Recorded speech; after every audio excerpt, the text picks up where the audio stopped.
Hello dears, welcome to the class. ನೋಡ್ರಿ ಈ ಒಂದು ಕ್ಲಾಸ್ ಅಲ್ಲಿ ನಾವು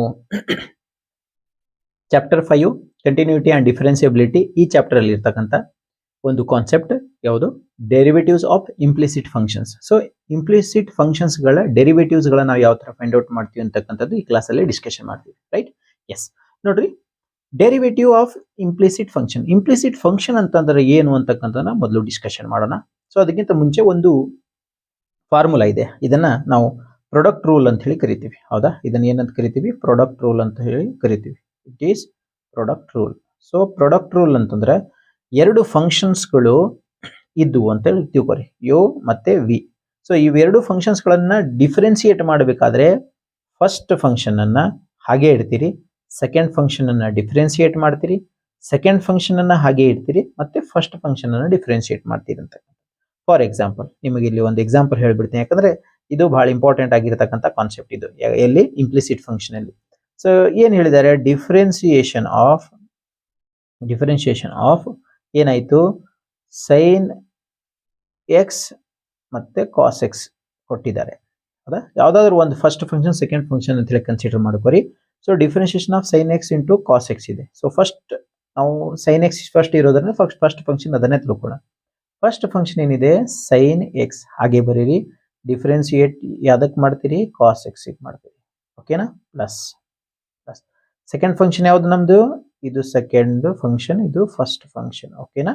ಸೆಕೆಂಡ್ ಫಂಕ್ಷನ್ ಯಾವುದು? Cos x. ಅದನ್ನ ಹಾಗೆ ಇಡ್ತೀರಿ. ಈಗ ಫಸ್ಟ್ ಫಂಕ್ಷನ್ ಏನ್ ಮಾಡ್ತೀರಿ? ಡಿಫರೆನ್ಸಿಯೇಟ್ ಮಾಡ್ತೀರಿ ಅಂತ. ಓಕೆನಾ? ಎಸ್. ಸೊ ನೋಡ್ರಿ, ಸೈನ್ ಎಕ್ಸ್ ಹಾಗೆ ಬರೀತೀರಿ, ಸೈನ್ ಎಕ್ಸ್ ಹಾಗೆ ಬರೀತೀರಿ, differentiation of cos x minus sine X.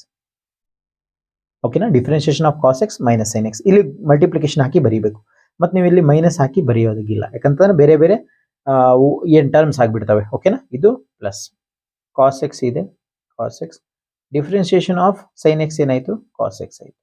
So ಏನಾಯ್ತು? Minus sine x into sine x, sine square x, plus cos x into cos x, cos square x. So ನಾವು mathematics ಅಲ್ಲಿ plus first ಬರೀತೀವಿ, ಅದಕ್ಕೆ cos square x minus sine square x. So ಈ ರೀತಿಯಲ್ಲಿ ನಾವೇನು ಮಾಡ್ತೀವಪ್ಪ ಅಂದ್ರೆ ಪ್ರಾಡಕ್ಟ್ ರೂಲ್ ಅನ್ನ ಯೂಸ್ ಮಾಡ್ಕೋತೀವಿ ಅಂತ. ಓಕೆನಾ? ಸೊ ಇಲ್ಲಿ ಪ್ರಾಡಕ್ಟ್ ರೂಲ್ ಬಹಳಷ್ಟು ಇಂಪಾರ್ಟೆಂಟ್ ಆಗಿ ನಮಗ ಬಳಕೆಯಲ್ಲಿ ಬರುತ್ತೆ ಅಂತಕ್ಕಂಥದ್ರಿಂದ ನಾವೇನ್ ಮಾಡಿದೀಪ ಅಂತಂದ್ರೆ ಇದು ಪ್ರಾಡಕ್ಟ್ ರೂಲ್ ಅನ್ನ ಅಂಡರ್ಸ್ಟ್ಯಾಂಡಿಂಗ್ ಮಾಡ್ಕೊಂಡಿವಿ. Okay?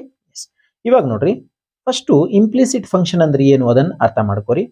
Function with multiple variables is called as implicit function. ಅಂದ್ರೆ ಒಂದು ಫಂಕ್ಷನ್ ನಲ್ಲಿ ಬೇರೆ ಬೇರೆ ವೇರಿಯೇಬಲ್, ಹೌದಾ? ಬೇರೆ ಬೇರೆ ವೇರಿಯೇಬಲ್ ಅಥವಾ ಒಂದು ಅಥವಾ ಎರಡಕ್ಕಿಂತ ಹೆಚ್ಚು ವೇರಿಯೇಬಲ್ಸ್ ಗಳು ಇದ್ದಪ್ಪ ಅಂತಂದ್ರೆ ಅದನ್ನ ಇಂಪ್ಲಿಸಿಟ್ ಫಂಕ್ಷನ್ ಅಂತ ಹೇಳಿ ಕರಿತೀವಿ. ಫಾರ್ ಎಕ್ಸಾಂಪಲ್ ನೋಡೋದಾದ್ರೆ ನೋಡ್ರಿ, ನೋಡ್ರಿ 2x plus 3y is equal to sine x. ಇಲ್ಲಿ ಎಕ್ಸ್ ಮತ್ತೆ y ವೇರಿಯೇಬಲ್ ಇದೆ. ಓಕೆನಾ? 2x plus sine y is equal to 2x plus 3y is equal to sine y. So ಇಲ್ಲಿ y ಮತ್ತೆ x ಇದೆ. ಸೊ y ಮತ್ತೆ x variables ಗಳಿದಾವೆ. So ಇಲ್ಲಿ ax plus by square is equal to cos y. So y ಮತ್ತೆ x ಎರಡು variable ಇದಾವೆ. So xy plus y square is equal to tan x plus y. So x ಮತ್ತೆ y variable, x square plus xy plus y square is equal to 100. x cube x square y plus xy square plus y cube is equal to 81. Understanding ಆಯ್ತಲ್ಲ? So ಇಲ್ಲಿ ನಮಗ ಏನ್ understanding ಆಯ್ತಪ್ಪ ಅಂದ್ರೆ implicit function ಅಂತಂದ್ರೆ function with multiple variables. ಒಂದು function ಅಲ್ಲಿ ಎರಡು ಅಥವಾ ಎರಡಕ್ಕಿಂತ ಹೆಚ್ಚು ವೇರಿಯೇಬಲ್ಸ್ ಗಳು ಇದ್ದಪ್ಪ ಅಂದ್ರೆ ಆ ಫಂಕ್ಷನ್ ಅನ್ನ ನಾವು ಇಂಪ್ಲಿಸಿಟ್ ಫಂಕ್ಷನ್ ಅಂತ ಹೇಳಿ ಕರಿತೀವಿ. ಅಂಡರ್ಸ್ಟ್ಯಾಂಡಿಂಗ್ ಆಯ್ತಲ್ಲ? ಸೊ ಇಂಪ್ಲಿಸಿಟ್ ಫಂಕ್ಷನ್ ಅನ್ನ ನಾವು ಯಾವ ತರ ಡಿಫರೆನ್ಸಿಯೇಟ್ ಮಾಡ್ತೀವಿ, ಡೆರಿವೇಟಿವ್ ಅನ್ನ ಯಾವ ತರ ಫೈಂಡ್ ಔಟ್ ಮಾಡ್ತೀವಿ, dy ಬೈ dx ಅನ್ನ ಯಾವ ತರ ಫೈಂಡ್ ಔಟ್ ಮಾಡ್ತೀವಿ ಅದನ್ನ ನೋಡ್ಕೊಳ್ಳೋಣ, right? Okay. So if 2x plus 3y is equal to sine y, then find dy by dx. 2024 March 1ನೇ ಎಕ್ಸಾಮ್ ಅಲ್ಲಿ, 2024 ಜುಲೈ 2ನೇ ಎಕ್ಸಾಮ್ ಅಲ್ಲಿ, 2022 ಮಾರ್ಚ್, 2017 ಜುಲೈಯಲ್ಲಿ ಸಾಕಷ್ಟು ಬಾರಿ ಪ್ರಶ್ನೆಯನ್ನ ಕೇಳಿದ್ದಾರೆ ಅಂತಕ್ಕಂಥ. ಏನ್ ಕೇಳಿದ್ದಾರೆ? ಇದು ಇಂಪ್ಲಿಸಿಟ್ ಫಂಕ್ಷನ್, ಯಾಕಂತಂದ್ರೆ ಇನ್ ಟರ್ಮ್ಸ್ ಆಫ್ ಎಕ್ಸ್ ಮತ್ತೆ y ಅಲ್ಲಿ ಫಂಕ್ಷನ್ ಕೊಟ್ಟಿದ್ದಾರೆ, dy ಬೈ dx ಕಂಡುಹಿಡಿಯಬೇಕು. ಸೊ ನಾನು ಇಲ್ಲಿ ಒಂದು ಇಂಪಾರ್ಟೆಂಟ್ ನೋಟ್ ಅನ್ನ ಹೇಳೋದಕ್ಕೆ ಬಯಸ್ತೀನಿ. ಏನಪ್ಪಾ ಅಂತಾರೆ ಇಂಪಾರ್ಟೆಂಟ್ ನೋಟ್? ಏನಪ್ಪಾ ಅಂತಾರೆ, ಎಲ್ಲೆಲ್ಲಿ ನಮಗೆ y ಕಾಣತ್ತಲ್ಲ ಅಲ್ಲಿ ಅದನ್ನ ಡಿಫರೆನ್ಸಿಯೇಷನ್ ಅಂತೂ ಮಾಡಬೇಕು. ಡಿಫರೆನ್ಸಿಯೇಷನ್ ಅಂತೂ ಡೆಫಿನೆಟ್ಲಿ ಮಾಡ್ತೀವಿ, ಹೌದಾ? ಡಿಫ್ರೆನ್ಸಿಯೇಷನ್ ಮಾಡಿದ ಮೇಲೆ ನಾವೇನು ಬರಿತೀವಿ, dy ಬೈ ಡಿ ಎಕ್ಸ್ ಬರಿತೀವಿ ಅಂತಕ್ಕಂಥದ್ದು. ಇದು ಭಾಳ ಇಂಪಾರ್ಟೆಂಟ್ ಆಗಿರ್ತಕ್ಕಂಥ ನೋಟ್ ನಿಮಗೆ. ಸೊ ಬರ್ರಿ ನಿಮಗೆ ಕ್ಲಿಯರ್ ಆಗಿ ಒಂದು ಎಕ್ಸಾಂಪಲ್ ಆಗಿ ನಿಮಗೆ ಒಂದು ಪ್ರಾಬ್ಲಮ್ ಅನ್ನು ಸಾಲ್ವ್ ಮಾಡಿ ನಿಮಗೆ ಏನು ಮಾಡ್ತೀನಿಪ್ಪ ಅಂತಂದ್ರೆ ಸಾರಿ, ಸೊ ನಿಮಗೆ ಇಲ್ಲಿ ತೋರಿಸ್ತೀನಿ. ಸೊಲ್ಯೂಷನ್ ಏನು ಕೊಟ್ಟಿದ್ದಾರೆ, 2x plus 3y is equal to sine y ಅಂತಕ್ಕಂಥದ್ದು. ಓಕೆನಾ, ಇದನ್ನು ನಾವು ಡಿಫರೆನ್ಸಿಯೇಟ್ ಮಾಡ್ತೀವಿ. Differentiate with respect to x ಮಾಡ್ತೀವಿ, ವಿತ್ ರೆಸ್ಪೆಕ್ಟ್ ಟು ಎಕ್ಸ್ ಮಾಡ್ತೀವಿ. So differentiate with respect to x ಅಂತಂದ್ರೆ ಬರೆದು ಬಿಡ್ತೀನಿ, ಒಂದು ಸ್ಟೆಪ್ ಹೆಚ್ಚಾಗಲಿ. 2x plus d x 3y is equal to differentiation of sin y. ಓಕೆನಾ, ಎಸ್. ಈಗ ಡಿಫರೆನ್ಸಿಯೇಷನ್ ಆಫ್ 2x ಅಂತಂದ್ರೆ ಎರಡು ಕಾನ್ಸ್ಟೆಂಟ್ ಪಾರ್ಟ್ ಔಟ್ಸೈಡ್ ಇಟ್ಟೆ, differentiation of x is 1 plus 3 constant part ಹೊರಗಡೆ ಇಟ್ರಿ, differentiation of y is dy by dx. ಯಾಕ with respect to x ಮಾಡ್ತಾ ಇದೀವಿ, dy by dx ಬರೀಬೇಕಂತ ಹೇಳಿದೀನಿ, dy by dx. ಓಕೆನಾ, dy by dx is equal to differentiation of sine X ಏನಾಗುತ್ತೆ, cos x ಆಗುತ್ತೆ. Differentiation of sign Y ಏನಾಗುತ್ತೆ, ಕಾಸ್ Y ಆಗುತ್ತೆ. ಕಾಸ್ Y differentiation ಅಂತೂ ಮಾಡ್ತೀರಿ, ಆಮೇಲೆ ಕೊನೆಗೆ d y by d x. ಯಾಕೆ ಅಂತಂದ್ರೆ ವಿತ್ ರೆಸ್ಪೆಕ್ಟ್ ಟು ಎಕ್ಸ್ ಮಾಡ್ತಾ ಇದೀವಿ ನಾವು, ವಿತ್ ರೆಸ್ಪೆಕ್ಟ್ ಟು ಎಕ್ಸ್ ಮಾಡ್ತಾ ಇದೀವಿ, ಅದಕ್ಕೆ d y by d x ಬರಿತೀರಿ ಅಂತಕ್ಕಂಥದ್ದು. ಅಂಡರ್ಸ್ಟ್ಯಾಂಡಿಂಗ್ ಆಯ್ತಲ್ವಾ? ಎಸ್. ಇವಾಗ ನೋಡ್ರಿ, ಇವಾಗ 2 into 1 2 plus 3 d y by d x, 3 dy by dx is equal to cos y dy by dx ಇದೆ. ಸೊ ಈಗೇನು ಮಾಡಬೇಕಪ್ಪ ಅಂದ್ರೆ ನಾವು dy by dx ಅನ್ನು ಫೈಂಡ್ ಔಟ್ ಮಾಡ್ಕೋಬೇಕು. ಏನು ಮಾಡಬೇಕು, dy by dx ಅನ್ನು ಫೈಂಡ್ ಔಟ್ ಮಾಡಬೇಕು. ಅದಕ್ಕೆ ನಾವೇನು ಮಾಡ್ತೀವಪ್ಪ ಅಂದ್ರೆ dy by dx ಎಷ್ಟು ಪಾರ್ಟ್ ಅಲ್ಲಿ ಇದೆಯಲ್ಲ ಅವೆಲ್ಲ ಪಾರ್ಟ್ ಅನ್ನು ಒಂದು ಕಡೆ ತಗೊಂಡ್ಬರ್ಬೇಕು. ಹೌದಾ, ಒಂದು ಕಡೆ ಬರೀಬೇಕು. ಸೊ ನೋಡ್ರಿ, ಇಲ್ಲಿನೂ dy by dx ಇದೆ, ಇಲ್ಲಿನೂ dy by dx ಇದೆ. ಸೊ ಒಂದು ಕಡೆ ಬರ್ಕೋತೀರಿ. ಸೊ ಏನಾಯ್ತು, 3 dy by dx plus cos y into dy by dx. ಪೂರಾ ಪಾರ್ಟ್ ಅಂತ ತಗೋಬೇಕು, ಒಂದೇ dy by dx ಬರೆಯಂಗಿಲ್ಲ, ಪೂರಾ ಪಾರ್ಟ್ ಅಂತ ತಗೋಬೇಕು. ಓಕೆನಾ, yes. So plus cos y dy by dx ಇದ್ದಿದ್ದು ಈ ಕಡೆ ಬಂದ್ರೆ minus cos y dy by dx is equal to plus 2 ಈ ಕಡೆ ಬಂತಂದ್ರೆ ಮೈನಸ್ 2 ಆಯ್ತು. ಅಂಡರ್ಸ್ಟ್ಯಾಂಡಿಂಗ್ ಆಯ್ತಲ್ಲ? ಈಗ ಎರಡು ಕಡೆ dy by dx ಇರೋದ್ರಿಂದ ಕಾಮನ್ ತಗೋತೀರಿ, dy by dx ಕಾಮನ್ ತಗೊಂಡ್ರಿ. ಇಲ್ಲೇನು ಉಳಿತು, 3 ಉಳಿತು. ಇಲ್ಲೇನು ಉಳಿತು, ಕಾಸ್ ವೈ ಉಳಿತು, ಕಾಸ್ ವೈ. ಯಾಕಂತಂದ್ರೆ dy by dx ನಾನು ಕಾಮನ್ ಆಗಿ ಹೊರಗಡೆ ಇಟ್ಟಿದ್ದೀನಿ, 2 ಆ ಕಡೆ ಇದೆ. ಸೊ ಇವಾಗ dy by dx ಅಷ್ಟೇ ಬೇಕು ನಮಗೆ, dy by dx ಅಷ್ಟೇ ಬೇಕು. ನಾನೇನು ಮಾಡ್ತೀನಪ್ಪ ಅಂದ್ರೆ ಮೈನಸ್ 2 ರೈಟ್ ಹ್ಯಾಂಡ್ ಸೈಡ್ ಅಲ್ಲಿ ಮೈನಸ್ 2 ಇದೆ, 3 ಮೈನಸ್ ಕಾಸ್ ವೈ ಏನು ಮಲ್ಟಿಪ್ಲಿಕೇಶನ್ ಅಲ್ಲಿ ಇದೆ. ಹೌದಾ, ಪ್ರಾಡಕ್ಟ್ ಇದು ಈ ಕಡೆ ಬಂತಂದ್ರೆ ಇದ್ರ ಕೆಳಗೆ ಬರುತ್ತೆ, 3 ಮೈನಸ್ ಕಾಸ್ ವೈ ಆಯ್ತು. ಯಾಕೆ ಹೇಳ್ರಿ, ಯಾಕಂದ್ರೆ ಇವೆರಡರ ನಡುವೆ ಗುಣಾಕಾರ ಚಿಹ್ನೆ ಇದೆ, ಒಂದು ಕಡೆಯಿಂದ ಇನ್ನೊಂದು ಕಡೆಗೆ ನಾವು ಕಳಿಸಿದಪ್ಪ ಅಂತಂದ್ರೆ ಅದು ಭಾಗಾಕಾರಕ್ಕೆ ಹೋಗುತ್ತೆ, ಅದಕ್ಕೆ ಅದು ಡಿನಾಮಿನೇಟರ್ ಅಲ್ಲಿ ಬಂತು ಅಂತ.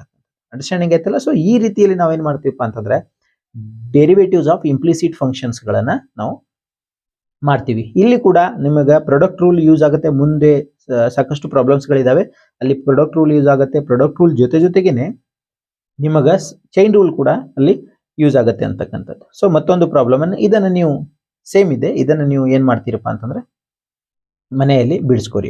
ಇದನ್ನ ನಾನು ಮಾಡ್ತೀನಿ ನೋಡ್ರಿ ಇನ್ನೊಂದ್ಸಲಿ. ಓಕೆನಾ, ಸೊ ಇದನ್ನ 2014 ಮಾರ್ಚ್ 2023 ಮಾರ್ಚ್ ಅಲ್ಲಿ ಕೇಳಿರ್ತಕ್ಕಂಥದ್ದು ಪ್ರಶ್ನೆ ಏನಿದೆ, if y plus sine y is equal to cos x find dy by dx. So ಮೊದಲು ಸೊಲ್ಯೂಷನ್ ಬರ್ಕೊಂತೀವಿ. ಏನ್ ಕೊಟ್ಟಿದ್ದಾರೆ, y plus sine y is equal to cos x, y plus sine y is equal to cos x. Understanding ಆಯ್ತಲ್ವಾ? Yes. ಈಗ differentiate ಮಾಡ್ತೀರಿ, ಇದನ್ನ differentiate with respect to x ಮಾಡ್ತೀರಿ. ಈಗ ಡಿಫರೆನ್ಸಿಯೇಟ್ ಅಂತಂದ್ರೆ dy by dx ಆಯ್ತು, ಇದು y ಇರೋದ್ರಿಂದ dy by dx plus differentiation of sign y is equal to differentiation of cos x. Understanding ಆಯ್ತಲ್ಲ? ಎಸ್. ಈಗ ನೋಡ್ರಿ, dy by dx ಆಯ್ತು plus differentiation of sign y ಏನಾಯ್ತು, ಕಾಸ್ y ಆಯ್ತು, ಕಾಸ್ y. ಇದು ಇನ್ ಟರ್ಮ್ಸ್ ಆಫ್ ಎಕ್ಸ್ ಇರೋದ್ರಿಂದ ನಾ ಹೇಳಿದ್ದೀನಿ dy by dx ಬರೆಯೋದಂತೂ ಮರಿಬಾರ್ದು, dy by dx ಆಯ್ತು. ಓಕೆನಾ, ಡಿಫರೆನ್ಸಿಯೇಷನ್ ಆಫ್ ಕಾಸ್ ಎಕ್ಸ್ ಏನಾಯ್ತು, ಮೈನಸ್ ಸೈನ್ ಎಕ್ಸ್ ಆಯ್ತು. ಅಂಡರ್ಸ್ಟ್ಯಾಂಡಿಂಗ್ ಆಯ್ತಲ್ಲ. ಎಸ್, ಈಗ ಇಲ್ಲಿ ಕಾಮನ್ ತಕ್ಕೋತೀರಿ. ಏನು ಕಾಮನ್ ತಕ್ಕೋತೀರಿ? dy by d x common ಬಂತು. ಇಲ್ಲಿ ಏನು ಉಳಿಲಿಲ್ಲ ಅಂತಂದ್ರೆ ಒಂದು ಉಳಿತು, ಪ್ಲಸ್ ಕಾಸ್ ವೈ ಇಲ್ಲಿ ಉಳಿತು, ಕಾಸ್ ವೈ, ಯಾಕಂದ್ರೆ dy by d x common ತಗೊಂಡಿವಿ, ಆ ಕಡೆ ಮೈನಸ್ ಸೈನ್ ಎಕ್ಸ್ ಅಂತ. ಓಕೆನಾ? ಎಸ್. ಇವಾಗ ನೋಡ್ರಿ, dy ಬೈ ಡಿ ಎಕ್ಸ್ ಅಷ್ಟೇ ಬೇಕು ನನಗೆ. ಹೌದಾ? ನಮಗೇನು ಬೇಕು? dy by d x. ಅದಕ್ಕೆ ಇವೆರಡರ ನಡುವೆ ಗುಣಾಕಾರ ಚಿಹ್ನೆ ಇದೆ. dy by d x into 1 plus cos y. So ಆ ಕಡೆ ಆರ್ ಎಚ್ ಎಸ್ ಕಡೆ ಏನಿದೆ? ಮೈನಸ್ ಸೈನ್ ಎಕ್ಸ್ ಇದೆ. ಇಲ್ಲಿ ಡಿನಾಮಿನೇಟರ್ ಒಳಗೆ ಬರಿಬೇಕಾದ್ರೆ 1 ಪ್ಲಸ್ ಕಾಸ್ ವೈ ಬರೀತೀರಿ ಅಂತಕ್ಕಂಥ. ಇದು ಇಂಪ್ಲಿಸಿಟ್ ಫಂಕ್ಷನ್. ಸೊ 2 ಮಾರ್ಕ್ಸಿಗೆ ಇಂಪಾರ್ಟೆಂಟ್ ಟಾಪಿಕ್ ಇದು. ಫಿಕ್ಸ್ಡ್ ಟಾಪಿಕ್ ಅಂತ ಹೇಳ್ಬಹುದು. ಇದು ಫಿಕ್ಸ್ಡ್ ಟಾಪಿಕ್ಸ್, ಒಂದು ಕ್ವಶನ್ ಡೆಫಿನೆಟ್ಲಿ ಬಂದೇ ಬರುತ್ತೆ ಅಂತಕ್ಕಂಥ. ಅಂಡರ್ಸ್ಟ್ಯಾಂಡಿಂಗ್ ಆಯ್ತಲ್ಲ? ಎಸ್. ಸೊ ನಿಮಗೆ ಚೈನ್ ರೂಲ್ ಜೊತೆ ಈಗ ನಿಮಗೆ ಪ್ರಾಡಕ್ಟ್ ರೂಲ್ ಎಲ್ಲಿ ಯೂಸ್ ಆಗುತ್ತೆ ಸರ್ ಇಂಪ್ಲಿಸಿಟ್ ಫಂಕ್ಷನ್ ಅಲ್ಲಿ ಅಂತಕ್ಕಂಥದ್ದು ಇಲ್ಲಿ ನಿಮ್ಗೆ ಹೇಳ್ಕೊಡ್ತೀನಿ. ನೋಡ್ರಿ, find dy by d x if x square plus x y plus y square is equal to 100. March 2015, 18, 2018 March, July 2019, July 2022. So ಇವಾಗ ಈ ಪ್ರಶ್ನೆಯನ್ನು ಕೇಳಿದ್ದಾರೆ. ಸೊಲ್ಯೂಷನ್, ಓಕೆ, ಏನು ಕೊಟ್ಟಿದ್ದಾರೆ? X square plus x y plus y square is equal to 100. ನಾವೇನು ಮಾಡ್ತೀವಿ? Differentiate with respect to x. ಈ ಸಲ ಆದರೂ ನಾನು ಅದನ್ನು ಫುಲ್ ಫಾರ್ಮಲ್ಲಿ ಬರೆದಿದ್ದೀನಿ ನೋಡ್ರಿ. ಡಿಫರೆನ್ಸಿಯೇಟ್ ಮಾಡ್ತಾ ಇದ್ದೀವಿ.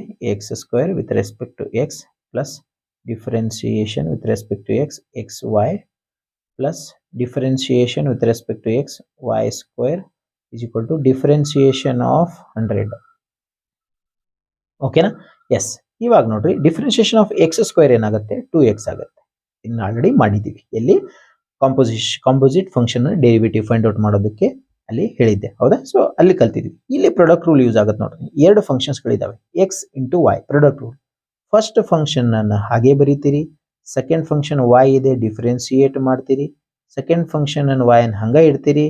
First function differentiation of x ಅನ್ನು ಮಾಡಿದಾಗ 1 ಬರುತ್ತೆ. ಚೆನ್ನಾಗಿ ಆಯ್ತಲ್ಲ? Yes. Plus differentiation of y square ಅಂದ್ರೆ 2y ಆಯಿತು. y ಇದ್ದಾಗ ನಾನು dy ಬೈ ಡಿ ಎಕ್ಸ್ ಬರೀಬೇಕು ಅಂತ ಹೇಳಿದ್ದೀನಿ. dy by d x is equal to differentiation of constant function 0 ಆಯಿತು. ಅಂಡರ್ಸ್ಟ್ಯಾಂಡಿಂಗ್ ಆಯ್ತಲ್ವಾ? ಎಸ್. ಈಗ ಏನಾಯ್ತು ನೋಡ್ರಿ, 2x plus x dy by d x plus y into 1 y plus 2y dy by d x. ಏನ? Yes. ಇಲ್ಲಿ ಬರಿತೀನಿ ನೋಡ್ರಿ. Next, ಹೌದಾ? ಸೊ ಇಲ್ಲಿ dy ಬೈ ಡಿ ಎಕ್ಸ್ ಒಂದ್ ಕಡೆ ಬರ್ಕೋರಿ. X dy by d x plus 2x ಇದು, sorry 2x dy by d x 2y dy by d x. Yes. Plus ಏನು ಉಳಿತು? ಸಾರಿ ನೋಡ್ರಿ, ಇದು ಎಕ್ಸ್ ಓನ್ಲಿ, ಕರೆಕ್ಟ್ ಇದೆ. ಇದು ಎಕ್ಸ್ ಇತ್ತು, ರೈಟ್? ಎಸ್.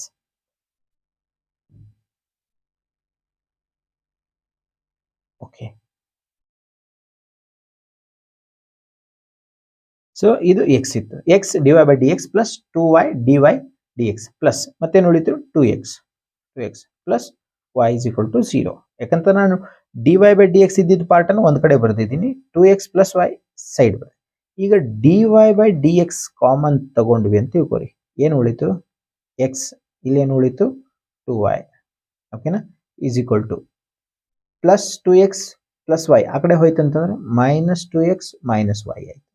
ಅಂಡರ್ಸ್ಟ್ಯಾಂಡಿಂಗ್ ಆಯ್ತಾ? ಕೆಲವೊಬ್ರು ಅದನ್ನ ಮೈನಸ್ ಕಾಮನ್ ತೆಗೆದು 2x ಪ್ಲಸ್ ವೈ ಆ ಥರ ಬರೀತಾರೆ. ನಾನು ಈ ಥರ ಬರ್ದೀನಿ. ಓಕೆನಾ? ಓಕೆ, ಕನ್ಫ್ಯೂಷನ್ ಆಗಬಾರ್ದು ನಿಮ್ಗಂತ ಹೇಳಿ. So dy by d X ಈಗ ಮೈನಸ್ 2x ಮೈನಸ್ ವೈ ಇದೆ. ನೋಡ್ರಿ, ಇವೆರಡರ ನಡುವೆ ಗುಣಾಕಾರ ಇದೆ. ಪೂರಾ box plus dy by d X ಈ ಕಡೆ ಬಂತಂದ್ರೆ ಡಿನಾಮಿನೇಟರ್ ಒಳಗೆ ಬಂತು. ಏನು? x plus 2y. ಸೊ ಈ ಥರ ನಾವೇನು ಮಾಡ್ತೀವಪ್ಪ ಅಂದ್ರೆ ಕೆಲವೊಂದಿಷ್ಟು ಕಡೆ ನಾವು ಪ್ರಾಡಕ್ಟ್ ರೂಲನ್ನು ಯೂಸ್ ಮಾಡಿಕೊಂಡು ಇಂಪ್ಲಿಸಿಟ್ ಫಂಕ್ಷನ್ಸ್ಗಳ ಡಿಫರೆನ್ಸಿಯೇಷನ್ ಮಾಡಬೇಕಾದ್ರೆ ಡೆರಿವೇಟಿವ್ಸ್ಗಳನ್ನು ಈ ರೀತಿಯಲ್ಲಿ ಕಂಡುಹಿಡಿತೀವಿ. ಸೊ ಇಂಪ್ಲಿಸಿಟ್ ಫಂಕ್ಷನ್ ಅಲ್ಲಿ ಕೂಡ ನಿಮಗೆ ಪ್ರಾಡಕ್ಟ್ ರೂಲ್ ಯೂಸ್ ಆಗುತ್ತೆ. ಆಮೇಲೆ ಇಲ್ಲಿ ನಿಮಗೆ ಚೈನ್ ರೂಲ್ ಕೂಡ ಒಂದೊಂದ್ಸಲ ಯೂಸ್ ಆಗುತ್ತೆ ಅಂತಕ್ಕಂಥದ್ದು. ಸೊ ನೀವೇನು ಮಾಡಬೇಕಪ್ಪ ಅಂದ್ರೆ ಬೇಸಿಕ್ ಅಂಡರ್ಸ್ಟ್ಯಾಂಡಿಂಗ್ ಆಮೇಲೆ ಬೇಸಿಕ್ ಫಾರ್ಮುಲಾಸ್ಗಳನ್ನು ನೀವು ಕರೆಕ್ಟಾಗಿ ಅರ್ಥ ಮಾಡಿಕೊಂಡು ನೆನಪು ಮಾಡ್ಕೊಂಡಿರಪ್ಪ ಅಂತಂದ್ರೆ ನಿಮಗೆ ಈ ಟಾಪಿಕ್ ಏನಿದೆಯಲ್ಲ ಇದು ಫಿಕ್ಸ್ಡ್ ಟಾಪಿಕ್. 2 ಮಾರ್ಕ್ಸಿಗೆ ಫಿಕ್ಸ್ಡ್ ಟಾಪಿಕ್ ಇದು. 2 ಮಾರ್ಕಿಗೆ. ಸೊ ಈ ರೀತಿಯಲ್ಲಿ ಇರ್ತಕ್ಕಂಥ ಕಾನ್ಸೆಪ್ಟ್ಸ್ಗಳನ್ನ ನೀವು ಕರೆಕ್ಟಾಗಿ ಅಂಡರ್ಸ್ಟ್ಯಾಂಡಿಂಗ್ ಮಾಡಿಕೊಂಡ್ರೆ ಬೋರ್ಡ್ ಎಕ್ಸಾಮ್ ಅಲ್ಲಿ ನಿಮ್ಮ ಬೋರ್ಡ್ ಎಕ್ಸಾಮ್ ಅಲ್ಲಿ ಈ ಕಾನ್ಸೆಪ್ಟ್ಸ್ಗಳ ಮೇಲೆ ಏನಾದರೂ ಕ್ವಶನ್ಸ್ ಬರುತ್ತಲ್ಲ, ಸೊ ಆ ಕ್ವಶನ್ಸ್ಗಳು ನೀವು ಈಸಿಯಾಗಿ ಸಾಲ್ವ್ ಮಾಡಬಹುದು ಅಂತಕ್ಕಂಥ. ಸೊ ಬರೀಬೇಕಾದ್ರೆ ಎಕ್ಸಾಮ್ ಅಲ್ಲಿ ಏನು ಬರೀತೀರಿ, ಸೊಲ್ಯೂಷನ್ ಅಂತ ಹೇಳಿ ಬರೆದು ಬಿಟ್ಟು ಏನು ಕೊಟ್ಟಿದ್ದಾರೆ ಅದನ್ನು ಫಸ್ಟ್ ಬರೀಬೇಕು. ಏನು ಮಾಡ್ತೀರಿ, ಡಿಫರೆನ್ಶಿಯೇಟ್ ಮಾಡ್ತಾ ಇದ್ರಿ ವಿತ್ ರೆಸ್ಪೆಕ್ಟ್ ಎಕ್ಸ್. ಸೊ ಇಲ್ಲಿಂದ ನೀವು ಸ್ಟಾರ್ಟ್ ಮಾಡಿಕೊಂಡು ಕೊನೆಯಲ್ಲಿ dy/dx ಅನ್ನು ಬರೆದ ಮೇಲೆ ಈ ತರ ಬಾಕ್ಸ್ ಅಲ್ಲಿ ಬರೆದಿದ್ದೇವೆ ನಿಮ್ಮ ಬೋರ್ಡ್ ಎಕ್ಸಾಮ್. ಓಕೆನಾ? ಎಸ್.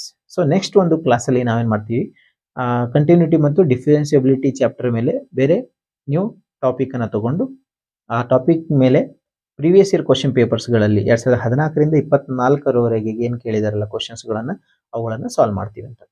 ಚೆನ್ನಾಗೈತಲ್ವಾ?